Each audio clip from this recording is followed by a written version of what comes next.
Hello नमस्ते, मी गंगा. माझ्या चॅनलमध्ये तुमचं खूप मनापासून स्वागत. तर मी बनवते आहे मक्याचा चिवडा. तर त्याच्यासाठी मी इथे एक मोठी कढई घेतलेली आहे जाड तळाची.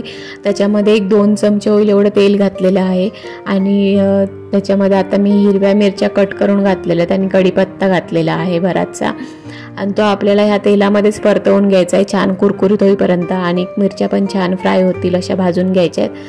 जास्त तेलामध्ये मी या भाजल्या नाही आहेत, कारण मग तेल मिरच्यांमुळे एकतर तिखट होतं आणि कढीपत्ता जास्त तेलामध्ये भाजलं की तेलाला काळपटपणा येतो.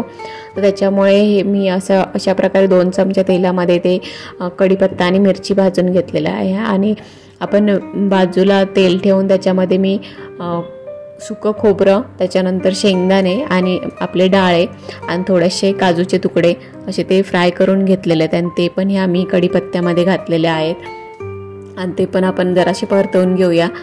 तर आता आपण ज्याच्यामध्ये आपण शेंगदाणे वगैरे भाजलेत त्या तेलामध्ये मी मक्याचा चिवडा इथे फ्राय करून घेते. आणि मक्याचा चिवडा फ्राय करताना आपल्याला तेल खूप छान तापलेलं पाहिजे. गॅस मोठा ठेवूनच आपण हे फ्राय करून घ्यायचे, म्हणजे त्याला तेल राहत नाही, जास्त तेलकट होत नाही चिवडा.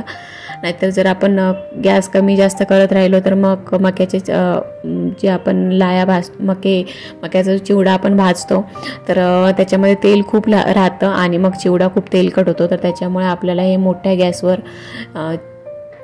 पोहे भाजून घ्यायचे. छान भाजून घेतलेले भाजले जातात, जास्त वेळ नाही लागत त्याला. सगळे आता आपण अशाच प्रकारे तयार करून ठेवलेले आहे. भाजून घेऊया. कढीपत्ता मिरची वगैरे जे आपण एकत्र करून ठेवलेले आहे त्याच्यामध्ये आता आपल्याला हे पोहे घालून घ्यायचे आहेत सगळे आणि एकदा मिक्स करून घ्यायचे आहेत.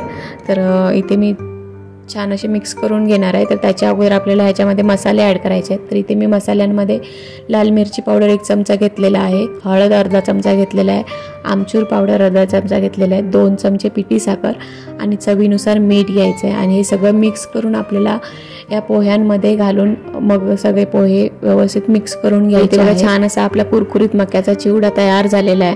खूप छान आणि टेस्टी झालेला आहे.